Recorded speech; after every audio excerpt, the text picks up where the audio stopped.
नमस्कार बंधुगण आज के देखुन बड़ एक चाल कुमड़ो चाल कुमड़ो दिए आज के दारुण स्वादेर रेसिपि बनाबो। तो रेसिपिटा बानानोर जोन्नो सबार प्रथमे आमि चाल कुमड़ोटा केटे निई, फाली करे नेब, एखन डुमो डुमो करे छुले नेब। এই রেসিপিটা বানানোর জন্য চাল কুমড়োটা কিন্তু খুব কষি হতে হবে। দেখুন চাল কুমড়োটা একদম গুটি একটুকু ডাঁট হয়নি, এই যে সুন্দর কষি। চাল কুমড়োটা আমি এখন ভালো করে ধুয়ে প্লেটে উঠিয়ে নেব। খুব মিহি করে কেটে নেব।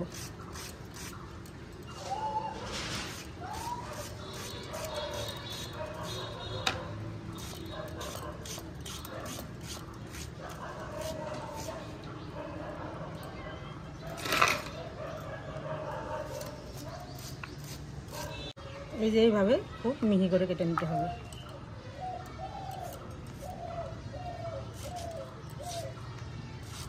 চাল কুমড়োটা আমার মিহি করে কাটা হয়ে গেছে, এখন আমি গামলাতে ঢেলে নেব।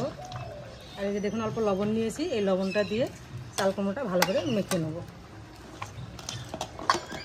চাল কুমড়োটা মেখে 10 মিনিটের জন্য রেস্ট দিতে হবে, তাহলে চাল কুমড়োর থেকে অনেক জল বেরিয়ে যাবে, রান্না করতে তাড়াতাড়ি হবে। কড়াইতে এখন অল্প করে তেল দিয়ে দেবো। এটা বানানোর জন্য রুই মাছের ডিম নিয়ে নিয়েছি 200 গ্রাম মতো। এখন এখানে অল্প করে লবণ দিয়ে নেব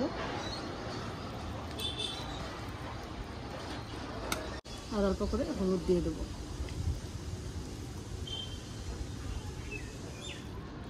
কম করে দিয়েছি কারণ এই ডিমটা দিলে খুব ফুটবে, তাই ডিম ভাজার সময় সবসময় তেলটা কম করে দিতে হয়। এই যে দেখুন কীভাবে ফুটছে। এখন আমি ডিমটাকে ঢেকে ঢেকে ভাজছি, তার কারণ দেখুন কীভাবে ফোটে। আপনারা যখন এই রেসিপিটা বানাবেন ডিমটা এইভাবে কম করে তেল দিবেন আর ঢেকে ঢেকে ভাজবেন। ভাজা হয়ে গেছে, এখন আমি নামিয়ে নেব। দিয়ে দেবো তেজপাতা, শুকনো লঙ্কা আর অল্প জিরা।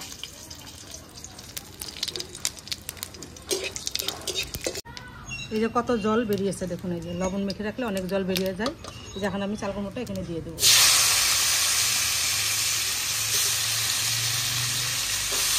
লবণ আমি চাল কুমড়োটা আগে দিয়েছিলাম, তার জন্য এখন শুধু হলুদ দিয়ে দেবো।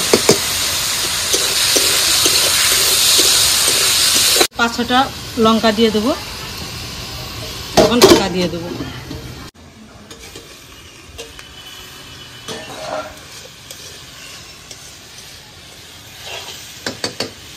এখন দিয়ে দেবো ধনে জিরে বাটা,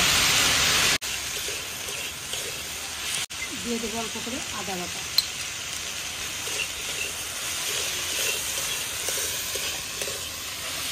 আগের থেকে ভেজে রাখা মাছের ডিমগুলি এখন দিয়ে দেবো। আর একটু সময় লাগবে কিন্তু হতে, এটা অনেকটা কমে যাবে রান্না করতে করতে। এই যে এখন আমি গরম মশলা আর বাটা চাউলের গুঁড়ো দিয়ে দেবো।